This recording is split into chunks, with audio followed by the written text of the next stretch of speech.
Friends, welcome back to my channel. আশা করি তোমরা সবাই ভালো আছো। সোমাস ওয়ার্ল্ডে তোমাদের সবাইকে অনেক স্বাগত আর অনেক ভালোবাসা। আজ হলো জন্মাষ্টমীর পরের দিন। ভিডিওটা দিতে অনেকটাই লেট হয়ে গেল। শরীরটা ভালো ছিল না জানো তো, তার জন্য ভিডিও এডিটও করা হয়নি আর দেওয়াও হয়নি। সকালটা আজ বেশ সুন্দর, ঝলমলে রোদ উঠেছে। সকালবেলা উঠেই দেখি, এর জন্য কাজের এনার্জিটাও বেড়ে গেছে।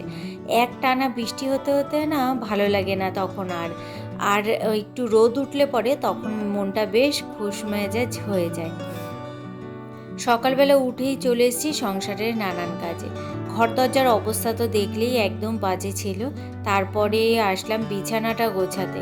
বিছানা গোছানো এমন কিছু না, মশারি টশারি থাকলে একটা বিছানা গোছানোর ঝামেলা থাকে জানো তো। আর মশারির পাট আমাদের একদমই নেই। বিয়ের পর থেকেই জানো তো মশারি টানানো কি তা জানতামই না, কিন্তু বিয়ের আগে আমরা কোনো দিনও মশারি ছাড়া শুইনি, কিন্তু বিয়ের পর কোনো দিনও মশারি টানাইনি। কারণ রায়ের বাবা জানো তো মশারিতে শুতেই পারতো না, এর জন্য সেটাই অভ্যাস হয়ে গেছে। সেই অভ্যাসটাই এখনও রয়েছে। মশারি টানিয়ে রায়ও এখন একদম শুতে পারে না, আর আমিও না। বাপের বাড়িতে গেলে মায়েরা তো সব মশারি টানিয়ে শোয়, কিন্তু আমরা গেলে সেদিনকে আর মশারি টানায় না।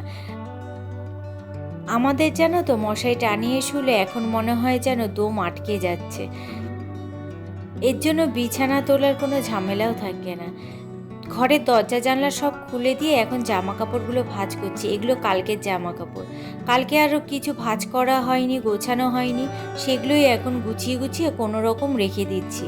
আলমারির অবস্থা বেহাল হয়েছে জানো তো, আলমারিটা একদিন গোছাতে হবে। রাই তো কলেজে যায়, প্রতিদিন একটা একটা করে না পাচ্ছে পড়ছে, আবার আমি গুছিয়ে রাখছি। এক এক দিন এক একভাবে রাখা হচ্ছে। জাগার জিনিস জায়গায় যদিও বা রাখা হয়, তবুও কেমন এলোমেলো হয়ে গেছে। একদিন আলমারিটাকে ধরে গোছাতে হবে ভালো করে। এদিকে দেখো ড্রেসিং টেবিলটাও একটুখানি গুছিয়ে নিচ্ছি, যেই সব জিনিস বাইরে রয়েছে সেই সব জিনিস একটু গুছিয়ে নিচ্ছি। আর রাই যে কালকে তেল মেখেছিল মাথায়, দেখো বোতলটা এখানেই রয়েছে, সেই বোতলটাও রেখে দিয়ে তারপরে এখন ঘরটা ঝাড় দিয়ে একবারে মুছে দেবো। ও তোমাদের তো আজকে বলাই হয়নি, আজকে তো গোপাল পুজোর পরের দিন, মানে নন্দ উৎসব। আমার জানো তো খুব ইচ্ছা ছিল যে নন্দ উৎসব করবো কোনো একদিন, যদি সেরকম সুযোগ পাওয়া যায়। তা মনে হচ্ছে সেই সুযোগটা এসেছে। জানি না আদৌ করতে পারবো কি পারবো না, কিন্তু কালকে যখন আমি দেখলাম যে আমি লুচি করতে পেরেছি হাঁড়িটাতে, আর তাহলে আজকে ভাবলাম যে হাঁড়িটাতে একটু খিচুড়ি আর একটু 5 রকমের ভাজা করে দেওয়া যেতেই পারে। সকালে এর জন্য আমি ঘরটা ঝাড় দিয়ে জামা কাপড় কালকের যেইগুলো ছিল সেগুলো সব ভিজিয়ে রেখে দিলাম। এখন ঘরটা মুছে নেব। আর এখানে দেখো আমি দিয়ে নিলাম একটু ফিনাইল। একদিন ছাড়া ছাড়াই জানো তো ফিনাইল দিয়ে ঘরটা মুছি, তাহলে একটুখানি মাছি মশা এসবের উপদ্রবটা একটু কম হয়। আর জানো তো এমনিতেও মশা টশা একদমই কম, মশা মাছি একদমই কম, নেই বললেই চলে।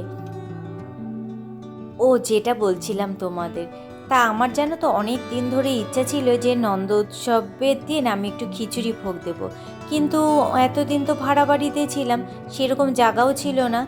আর তার থেকে বড় কথা কি বলো তো, ভাড়া বাড়িতে ইচ্ছাও করতো না করতে। আর কালকে যখন লুচি ভাজতে পেরেছি হাঁড়িটার মধ্যে, তখনই আমি ভাবছিলাম যে কালকে তাহলে একটু খিচুড়ি আর একটুখানি 5 রকমের ভাজা করে দেব। সকালবেলা এর জন্য রাইকে পাঠিয়েছি 5 রকমের সবজি আনতে। সবজি জানোই তো যে এবারে বাজার করেছি যখন, সবজি সেরকম কিছু আনিনি, একদমই সবজি আনিনি, তাই রাইকে পাঠিয়েছি একটুখানি সবজি নিয়ে আসতে। তাই এখন ঘরটা একেবারে মুছে নিয়ে তারপর স্নান টান করে একবারে আসবো তোমার রান্নাটা করতে, আর কি ভোগের রান্নাটা করতে। আর আমার জানো তো বিয়ের পরেই দীক্ষা টিক্ষা নেওয়া হয়ে গেছিলো, এর জন্য তোমার ভোগের রান্না করতেও আমার অসুবিধা নেই, ভোগের রান্না করে ঠাকুরকে দিতেই পারি।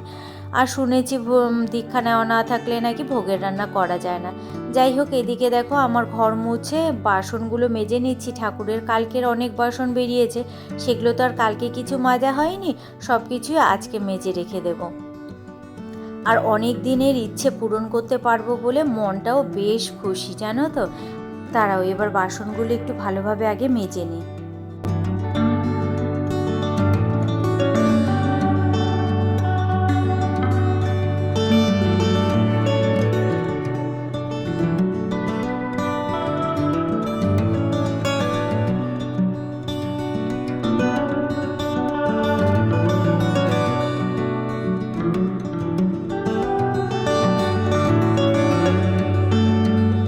বাসনগুলো সব মেজে রাইকে বললাম তুই একটুখানি এগুলো মুছে দে, পিত্তলের বাসন তো, যদি তুমি মুছে না রাখো তাহলে কেমন জলের দাগ পড়ে থাকে, তোমার যে কষ্ট করে মাজা সেটাই বৃথা হয়ে যায়।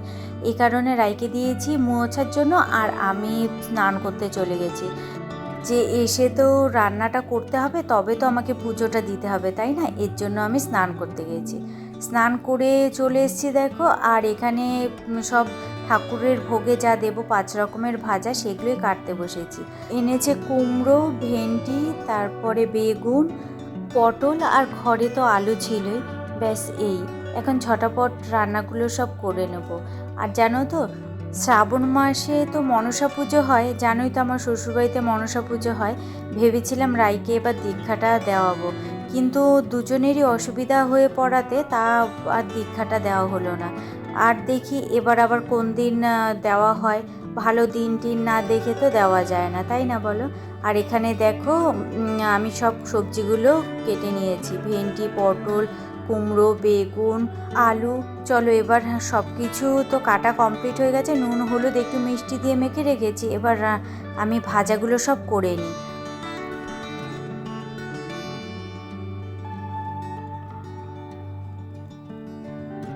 দেখো এখানে বেগুন ভাজা বসিয়ে দিয়েছি, তেলটা একটু বেশি দিয়েছি, তাহলে না তোমার আর কি এটা তো ঠিক মতো ওল্টানো যাবে না হাঁড়িতে, এর জন্য ভাজাটা 2 পিঠই বেশ ভালো করে হয়ে যাবে। আর হাঁড়িতে না একটু ওল্টানোটাও অসুবিধাই, তাতে যাতে ওল্টাতে না হয় এর জন্য তেলটা একটু বেশি করে দিয়েছি। এদিকে দেখো আমি ভাজাগুলো, ভেন্ডি ভাজা, কুমড়ো ভাজা হয়ে গেছে, এখন বেগুন ভাজাটা করে নাবাচ্ছি। আর ভাজাগুলো কিন্তু বেশ ভালোই হচ্ছে, জানো তো, বলে না মনের ইচ্ছে থাকলে ঠাকুর ঠিক এক না এক ব্যবস্থা করে তোমাকে দেবেই, সত্যি তাই গো। আর এদিকে চলো ঘরে যাই। আর এখানে দেখো তরকারিগুলো যে আমি কেটেছি সেগুলো এখনও গোছানো হয়নি, চলো ঘরে যাই। রাইকে তো বলে এসেছি ঠাকুরের জায়গাটা একটু গোছাতে, তাহলে আমি ভোগটা হয়ে গেলেই সঙ্গে সঙ্গে পুজো দিয়ে দিতে পারবো। এই যে ও এখানে বসে বসে সব কিছু গুছিয়ে দিচ্ছে,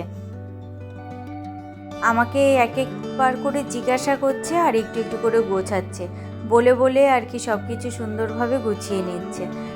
একদিকে ওই দিকে করলে পরে আর আমি ওই দিকে করলে পরে তাহলে তাড়াতাড়ি হয়ে যাবে, তাই না বলো?